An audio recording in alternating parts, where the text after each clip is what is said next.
Hey, folks, welcome to another edition of Sticks and Stones. Yeah, I'm a day late. I won't lie about it. It's just cold as hell yesterday, and I wasn't going to be out here. So I did go to the cigar shop, smoke one. But anyway, got a great show. I think you're really going to like it. Hope you like my new Stetson Open Road. This is a tip of the hat, as they would say, to my great grandfather, who I never ever remember him having his open road off. Always wore it. So anyway, so I hope you like it. I like it. I think it's pretty cool. Uh, I am pairing today uh, Highland Park 12-year Viking honor with a my father La Antiguedad Robusto. I think it's going to be a great matchup, so we're just going to go ahead and dive right in. This is kind of a old world pairing of smoke, spice, and a hint of sweetness. The Highland Park, it's distilled in Orkney, the island of Orkney, and it it sits at kind of at the crossroads of um, Highland Scotch and Island Scotch. Um, Island Scotches are known to be a little saltier, a little brinier, uh, because there's so much access to the sea. The uh, uh, the Scotch islands are generally not very big, so they have a lot of access to the sea breezes. This is a 12-year-old single malt that is seasoned in predominantly European and American oak sherry seasoned casks. So sherry casks or butts, however you want to call it. It's lightly peated, which is great for me because I'm not a high heat, high smoke kind of guy. The Islay scotches are typically a little bit too much for my palate.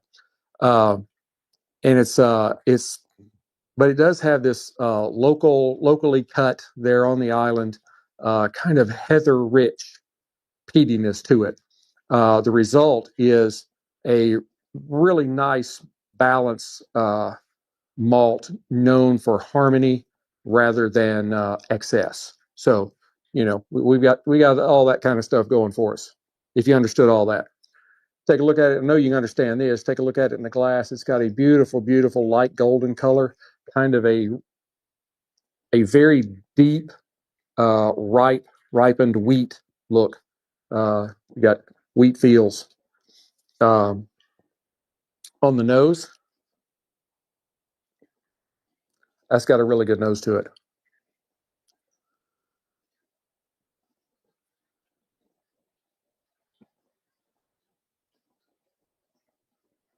I get kind of a heathery smokiness, some honeyed malt, some really nice notes of like dried orange peel. There's some very nice soft baking spices in there, like cinnamon, nutmeg, clove, that kind of thing. And there's also just a slight hint of brine, so a little bit of salinity to it. It's a really good smell of scotch. It really is. So let's go ahead and give it a try.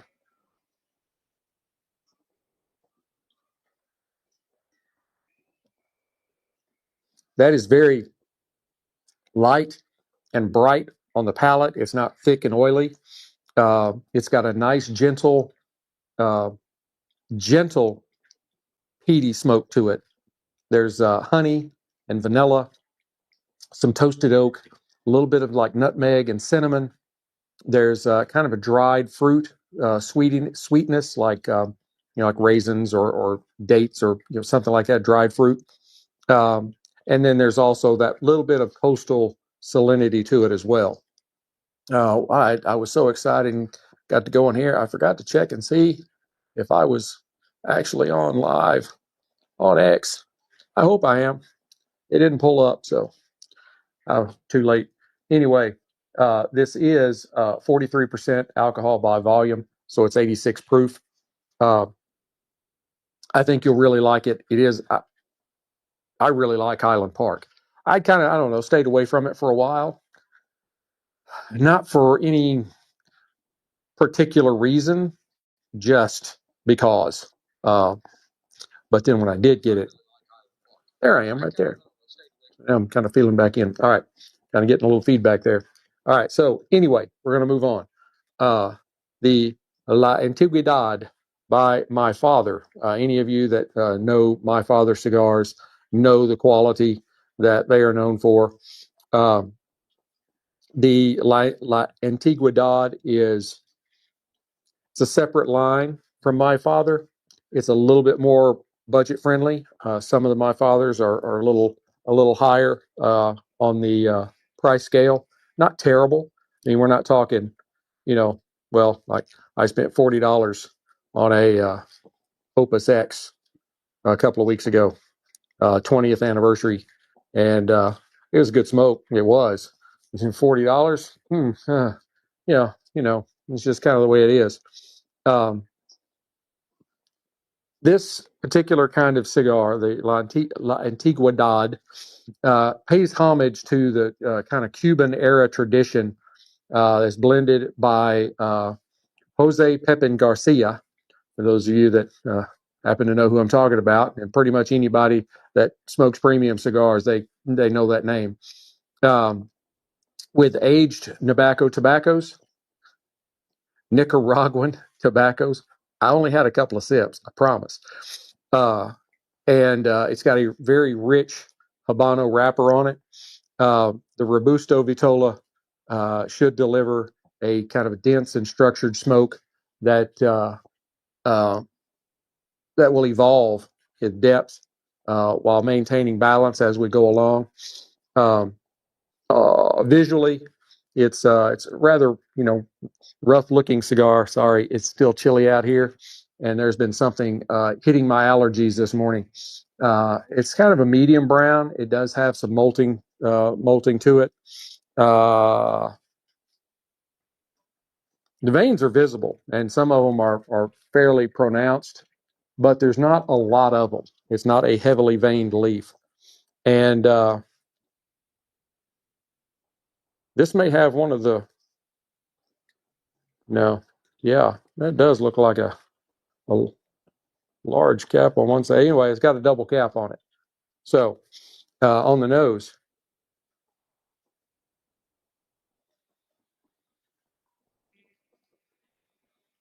the first thing I get off of it is some notes of like dried hay, and then I get a little bit of cedar and some cocoa powder and a little bit of earthiness.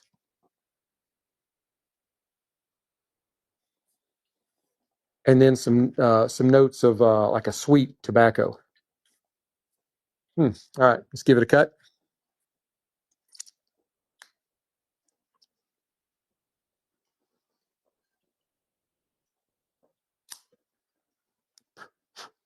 Going with my normal V cut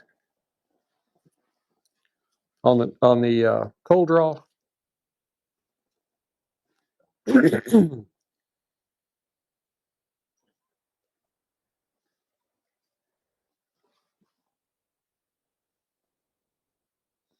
I get some very nice notes of raisins and molasses. There's a little bit of light pepper in there, not a lot, but there's just a little. And there's some nice notes of like toasted bread, so toast. You know. Anyway, let's go ahead and fire it up.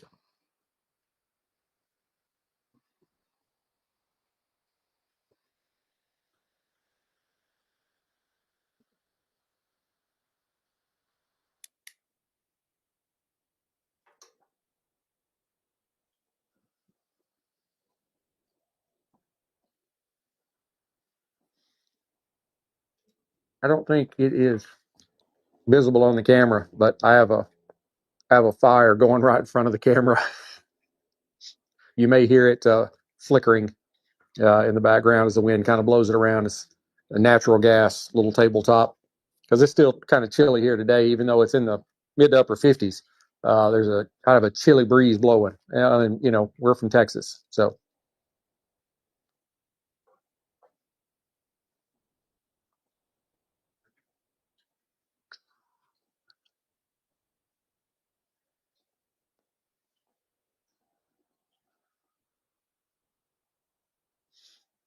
Right off, I get some really good notes of cedar and some sweet spice and a little bit of cocoa.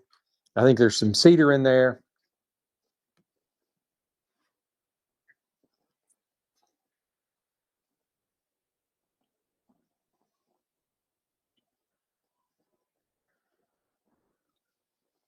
On the retro, I get some really good notes of leather and pepper and a little bit of maybe a little bit of oakiness in there.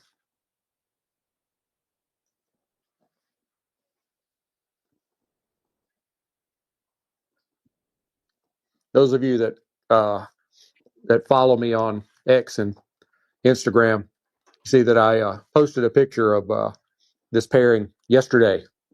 I typically try to buy a 5-pack, or if I'm buying singles, I at least buy 2. That way, I can smoke one, test it out, see how it's going to go, and then go from there.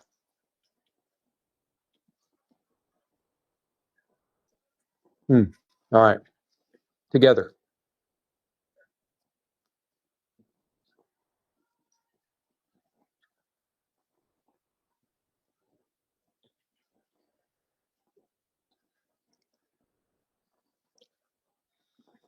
Mm. The uh, the Highland Park's kind of restrained peatiness and honeyed sweetness. They kind of act as a kind of a counterbalance for the La Antiguedad's rich kind of Nicaraguan core. Uh, the Scotch lifts the cigar's cocoa and dried fruit notes, while the cigar kind of deepens the whiskey's spiciness and oak. Telling you, good stuff.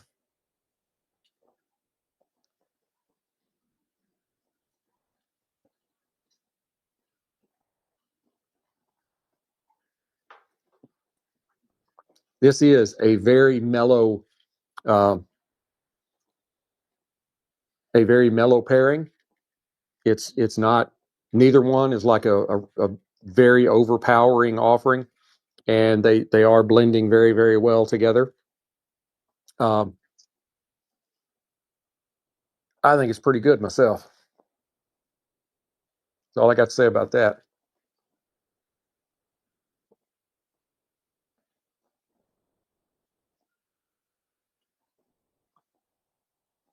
This is a really good cigar, and it's very budget friendly. Uh, I bought it in 5-pack. I think I spent somewhere around $30 or $35 at the most. I'd have to go back and look for sure, but yeah, when you're talking 5 cigars, you're talking like maybe $7 a piece. It's not too bad. You're not going to go into a cigar shop and get a single stick for that kind of price if it's got anybody's name on it that you've heard of. Well, I think there's some of the offerings from Drew Estate, some of their other lines you could probably pick up for somewhere between 5 and 7 a stick. But you know, especially now these embargoes. I mean, hey, I understand if you're going to embargo the Chinese, we don't get scotch and cigars from there. I don't care about them. Uh, but when you're starting to talk about Nicaragua and Honduras and the Dominican Republic and Scotland, yeah, let's go ahead and hold off on that. Last time I checked, uh, they weren't trying to kill us. So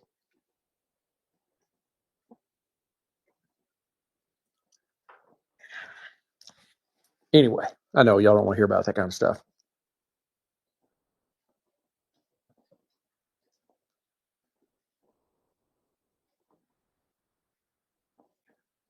It's got a very nice burn line to it. I don't burn my fingers holding this over this fire.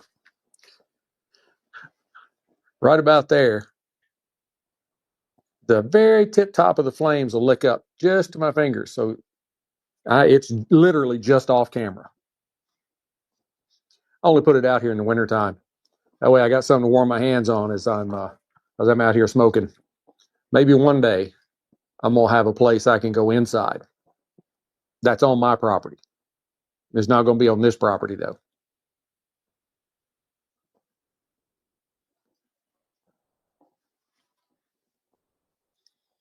I actually could. I tried to pitch this to the to my local homeowners association, and I mean my wife, uh, that I could have a tiki bar out here by the No Shoes Bar and Grill pool, and she wasn't really down with that idea. I mean, I had a great one. It had like on the front side, because it was like a half a house, right? And so there was a wall straight up and down. On this side, it had these big windows. They were solid. You couldn't see through them, but they would open up. They had the uh, piston actuators on them like SUVs do on the tailgate. So they open up, and it had a bar that would flip down, and you could put bar stools out there.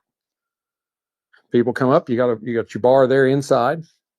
You could have your drinks. You could have your ice chest with ice in it. You could have your water dispenser, all that kind of stuff. And I could set it up on the inside so when it's closed down, it's all tight and buttoned up. I could smoke in there and I could record these in there. It's a great idea. Everybody loves it. Everybody I've told about loves it. Tell me if you love it. Tell me if you think that's a great idea, because I know it is.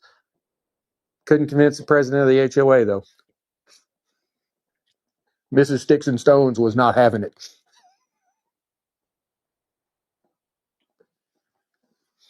Yeah, my I hate HOAs. And she knows I hate HOAs. I hate this HOA too. I don't mean her. I mean the one for the neighborhood. Uh, yeah, they sent me a notice one time back a few years ago and said that I had weeds in my grass. I was like, I was raised in the country in Arkansas. If it was green and it grew in your yard, it was grass. Anyway, I had to spend like $3,000 resodding my front yard. Then my wife tells me, I was on on the Facebook page for the neighborhood HOA. She says I called this woman an idiot. And I said, no, I didn't call her an idiot. I said her idea was idiotic, you know. And actually, in my defense, I thought she knew. But anyway, it was this guy. He had posted this thing. I don't know. It's one of the people that live around here. He had a shed, one of those like you buy at Home Depot, the little tool shed thing in his backyard. Well, the HOA rule says that you can't be able to see it from the street. And apparently, you could see the top of it from the street. We had it for 3 years. Then the HOA sent him a notice and said, "You either going to tear it down, or we'll come tear it down for you, and we'll charge you for it." Uh, that's kind of around in there somewhere. Somewhere in there is where the idiotic came from. And um, so by the time the whole conversation was over with all the people in it, I had half the HOA wanting to tar and feather me, and the other half wanting to put me in a rowboat and row me across the community pool with me standing in the front like George Washington. Yeah, my wife told me get off the HOA page, so I did. I hadn't been back on it since. Me and the guy next door, Scott, we're always joking with one another. We'll be out, doing stuff in the yard, and he's like, "Brother, I got to go talk to the HOA tomorrow. Have some bail money ready for me." And I'm like, "I got you, man. I got you. Give me a call."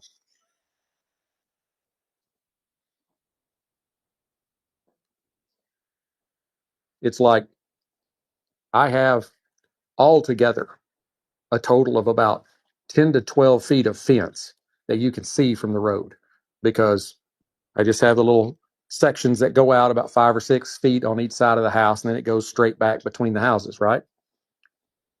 Uh, there's 4 pre-approved stain colors that you can use. You can only use those 4. But You still have to turn in a thing to the HOA and get their approval to use one of the 4 pre-approved stains. That doesn't make any sense to me. If I'm buying the pre-approved stains, why have you got to approve it again?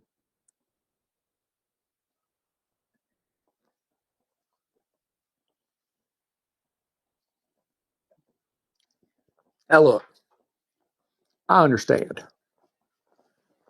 There's I do see some benefit in HOAs.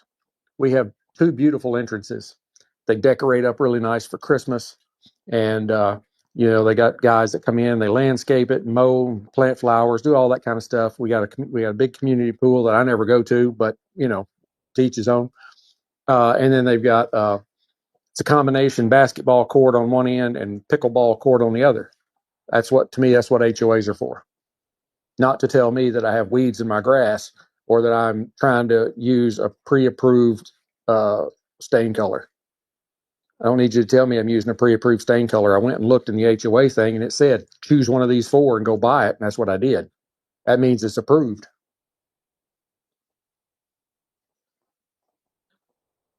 I got 2.5 more years until my last one is out of the house. And at that point, me and Mama are packing up the No Shoes Bar and Grill and we're moving out into the country. We're going to buy about 5 or 10 acres. And I'm going to have a place I can do this in that's inside. And we're going to have a pool outside. And ain't nobody going to tell me that I can't build a shed on it if I want to. And it can be seen from the road.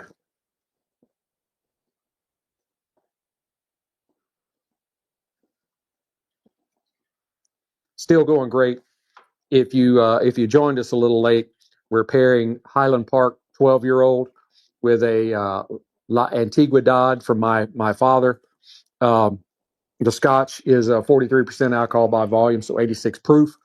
It's from the island of Orkney, so it's kind of a fusion between a Highland Scotch and an Island Scotch. There's just a hint of kind of heathered peatiness to it, and just a slight hint of smoke, that's about as far as I go. I am not a real Islay heavy peat, heavy smoke kind of guy. Even and you're really starting to push my limits with some of the other island scotches like Talisker. I'll drink those. I've got some, but that's about as far as I go. I tried Lagavulin. It tasted like I was drinking ashes out of a campfire. It's a very popular brand. It's just not for me. Each his own, right? But we were getting on the nose. We got kind of honeyed malt and some dried orange peel. We got some soft baking spices and a little touch of brininess, because you're talking about it's on an island and surrounded by salt sea. On the palate, we had just a little gentle kind of peaty smokiness to it. There was honey and vanilla, toasted oak, just nutmeg and cinnamon. Oh my! Uh, there was a kind of a dried fruit sweetness to it, and then again on the palate, just as in the nose, there was just a touch of salinity, uh, kind of an iodine kind of thing. Uh, on the finish, it was kind of a medium finish with kind of warm spices and just a little lingering smokiness with some honeyed malt. It's good stuff.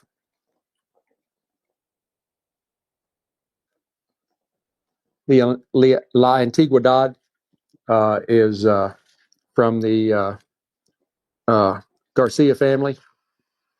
A little touch up right there. Um, it's got um, aged Nicaraguan tobaccos in it, and it's cloaked in a beautiful uh, Habano Rosado wrapper. That's kind of hard to say.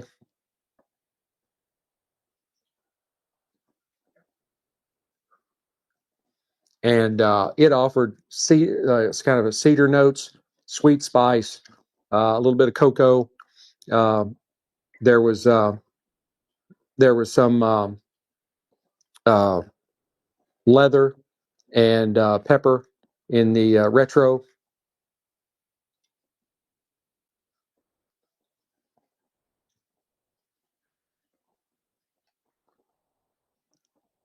And kind of now, as we're getting closer to the halfway mark, um, thought I saw a squirrel. Um, the cigars offered up some earth and some like roasted nuts with a little bit of baking spices. Um, the As I said in the beginning, the restrained peat from the Highland Park 12 and that honeyed sweetness are kind of acting as a counterbalance or steadying out uh, the La Antigüedad's kind of rich Nicaraguan notes. Um, the Scotch kind of lifts the cigar's cocoa and dried fruit, while the cigar kind of deepens the whiskey's spice and oakiness. Um, Neither one's really dominating the other. Um, Instead, the pairing is kind of unfolding slowly and deliberately, and it's rewarding you. It's rewarding your patience with this kind of layered complexity. It is a delicious pairing. It is. It's not like a like blow you away kind of pairing, but it's just a really nice kind of mellow, uh, not too mild, but just kind of a nice mellow smoke and sip. And what else could you ask for, you know?